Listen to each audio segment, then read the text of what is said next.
Alright, we're up to 14C. You should have already watched the Ed Rollo video to give you a bit of an idea of what's required as part of this exercise.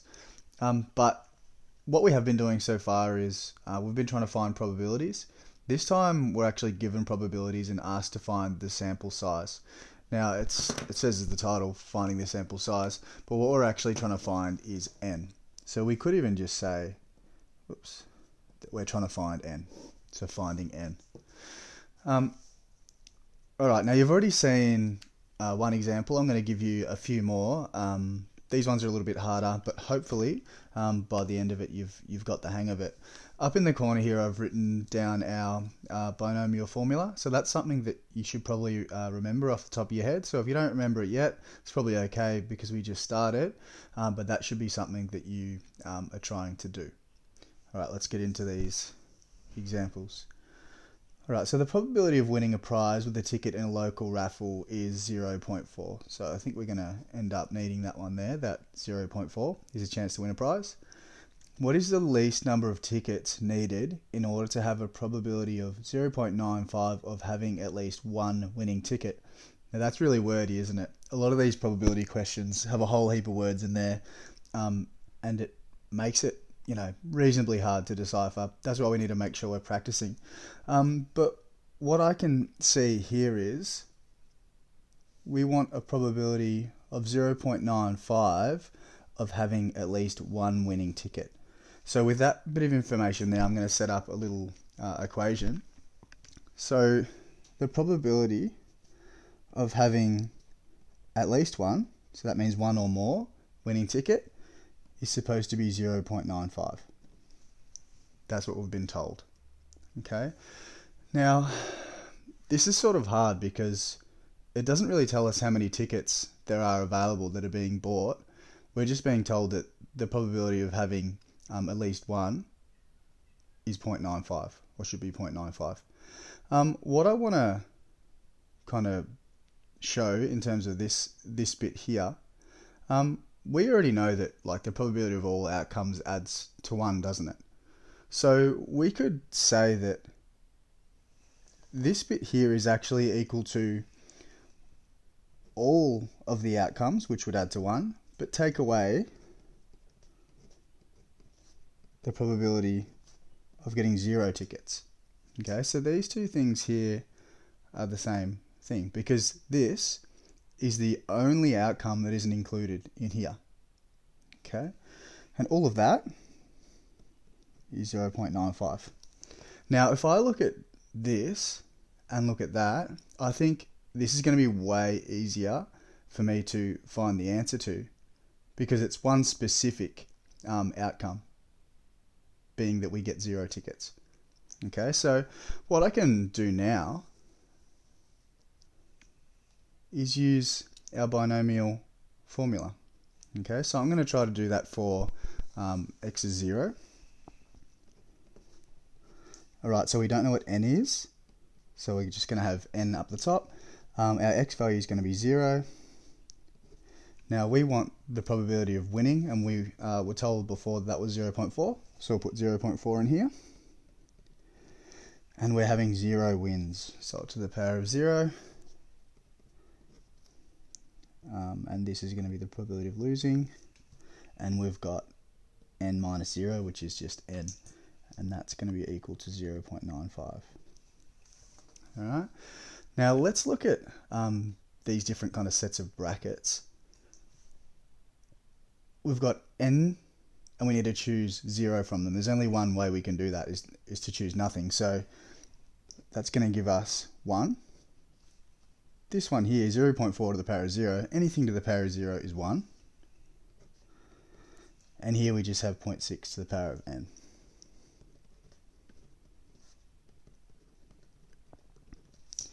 Alright, cool. So we don't really need to write each of these ones, do we? So if we want to put it a little bit more simply, we can write that. But hopefully you can see that we can put those two kind of together, can't we? So I'm actually going to move this over there and that over there, and that should give us 0.05 equals 0.6 to the power of n. Remember, we're trying to find n, aren't we? Now, we might be able to do this by hand and come up with an answer that has logs in it, but let's just use our cas. So I just want to solve for n, don't I? So I use the solve function, solve for n. Now if you put that into your cas, the answer that you should get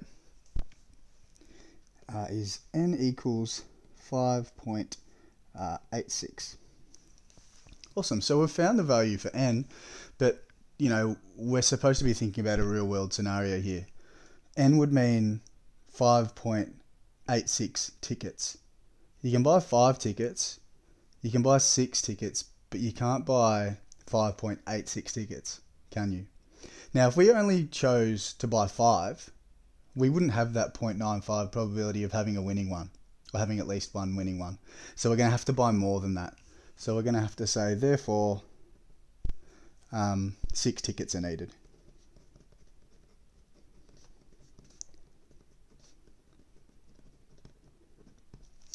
Cool. So that one is finished. This next one here uses the same idea as A that we just did, but it's a little bit harder because there's a tiny bit more to it, but it's pretty much practice from before. So we're going to use a similar, pretty much the same steps. All right, so what is the least number of tickets needed in order to have a probability of 0.95 of having at least 2 winning tickets? At least 2 winning tickets this time. So that would be the probability of at least 2 would be greater than or equal to 2, and the probability is 0.95. Cool. Now we're going to use kind of a similar idea to over here. Greater than or equal to 2 would be 2, 3, 4, 5, 6, 7, 8, all the way up to infinity, because we don't know how many tickets are being sold. But the things that don't fit in here, there's only the probability of 0 and the probability of 1, isn't there? So we could instead change this bit. So 1 minus the probability that x is 0, and also take away the probability that x is 1, and that would be equal to 0.95. Okay, so that there is the exact same thing as that there, except we like it like this better because we can actually come up with these answers. We can't really come up with that one. Okay, all right, so let's use our binomial formula here to come up with the answers to these two. Now we've actually already come up with the answer to this one. Okay, so this bit here is actually this here. Okay, so I'm just going to kind of skip that step because we've done it before. That's 0.6 to the power of n, but we do need to find out this one here. So let's use our binomial formula. Now remember, we have n, we don't know what n is, that's what we're trying to find, and x is 1. The probability of success is 0.4, and we're having 1 success. The probability of failure is 0.6, and we're having n minus 1 failures, okay, because one of them's already been taken up right there, and that all equals 0.95. Okay, so let's work out this kind of stuff here. So we've got our 1, that's fine. This bit here, we can't really do anything extra. All right, now this bit, we've got n things to choose from. We need to choose one of them. How many ways can we do that? It's going to be n. So we've got n times 0.4 times 0.6 to the power of n minus 1, that equals 0.95. Okay, so again, we've got our 1 and our 0.95 here. So let's put those together.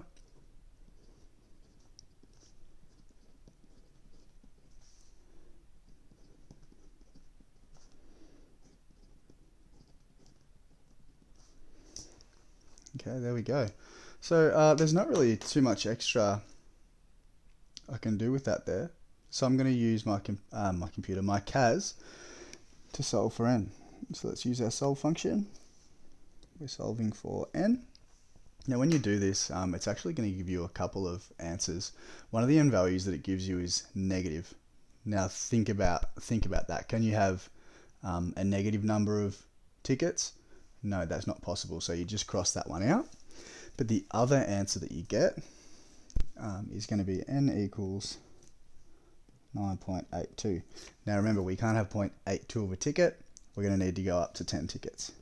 Therefore, we need 10 tickets.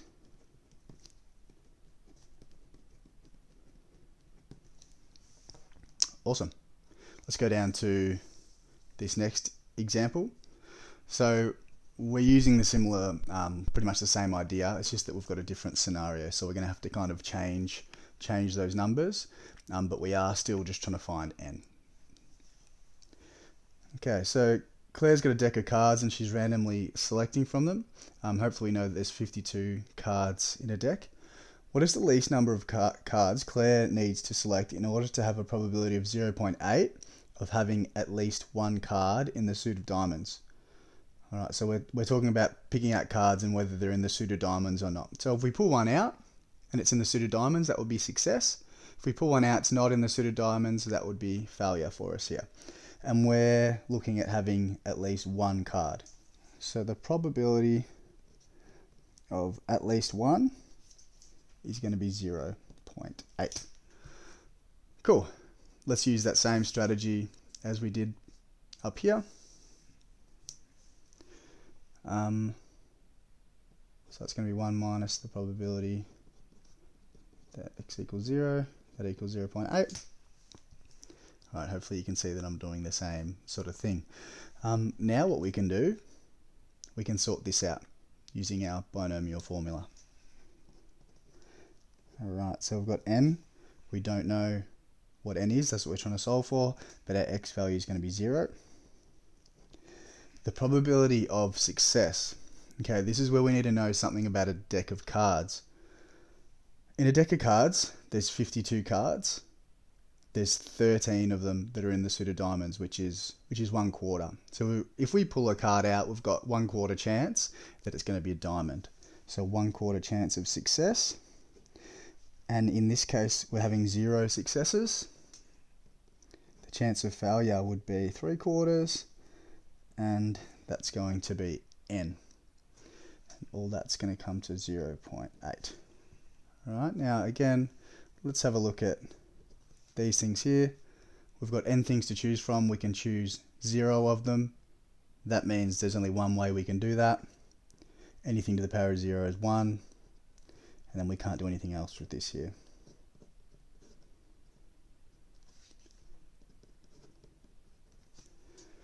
Let's bring the 0.8 and the 1 together.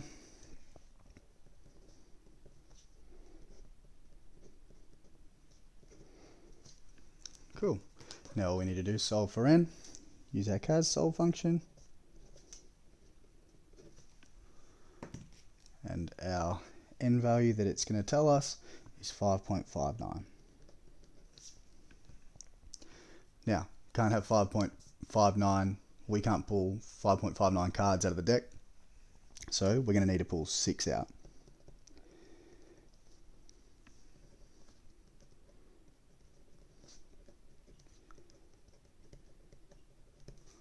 Okay, now we've done that sort of thing 3 times.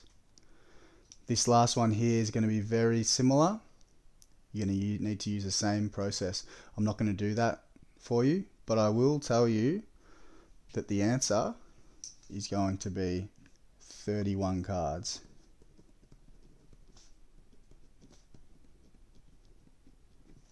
So have a go yourself and see if you can get that answer.